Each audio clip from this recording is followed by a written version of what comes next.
Hi, here's a not so fun fact for you, but 3.7 lakh cases of oral cancer have been recorded in the last 1 year, and you will be surprised to know that about 80% of the cases are due to our lifestyle choices.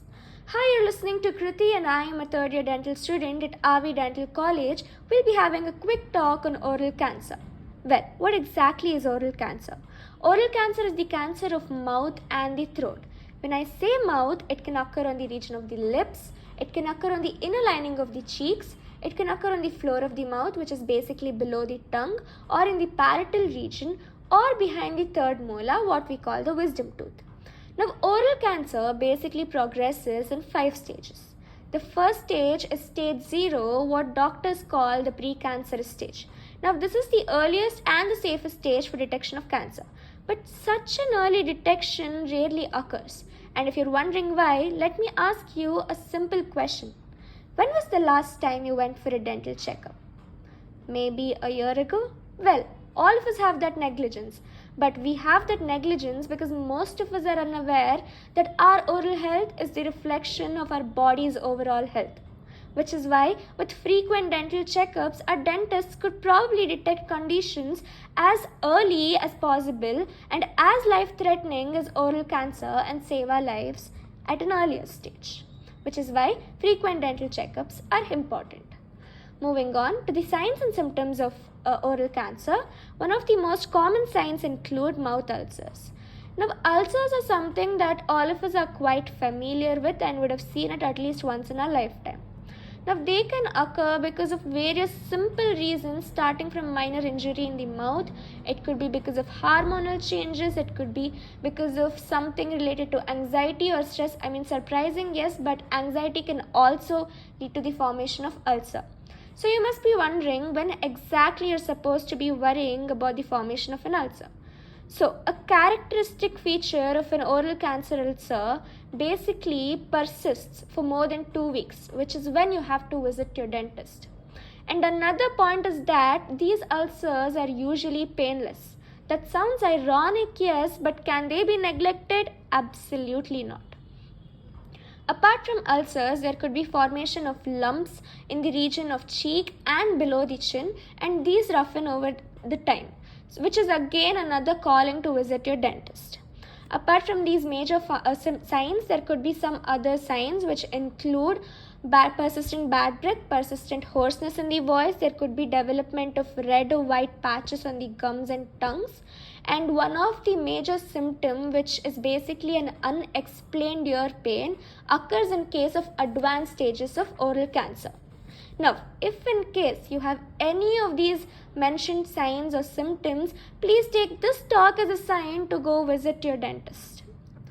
Moving on, we'll be talking about the risk factors. Now, as we all know, tobacco consumption is the major risk causing factor in any oral cancerous conditions. Now, when I say tobacco consumption, it is a broad term and we can widely divide it.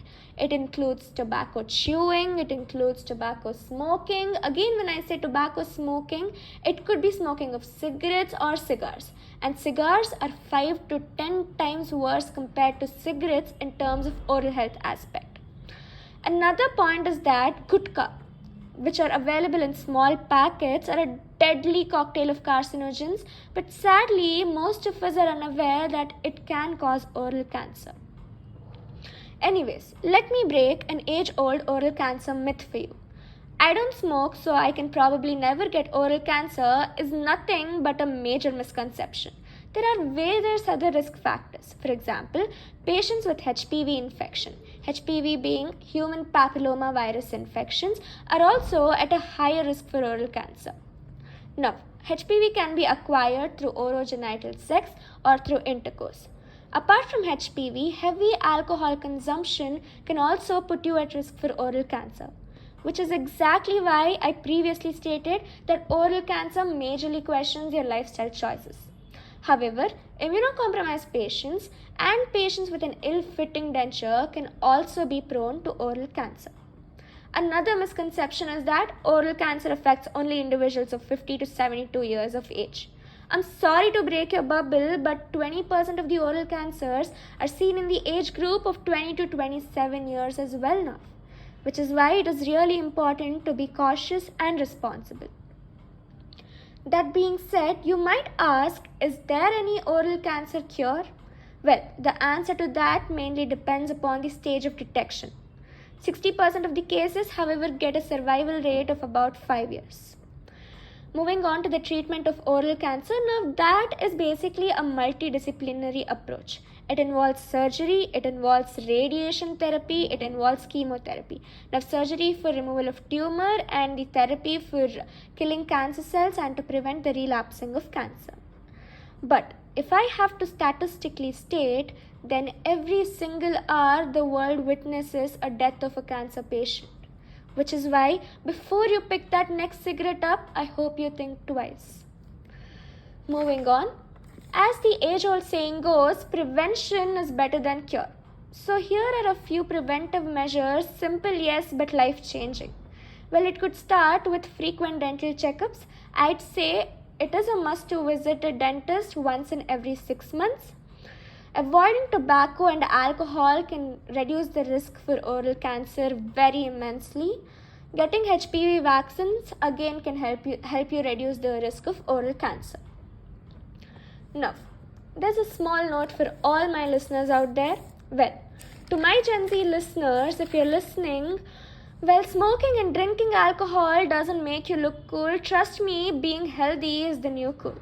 And to all my other listeners, I'd like to say that temporary escapism with cigarettes and alcohol is not the only way of life. It'll probably only come back with bigger problems that they might not even have solutions if you don't stop now. Well, nobody said quitting was easy, but there are always ways. The government has issued a toll-free number for assistance in quitting.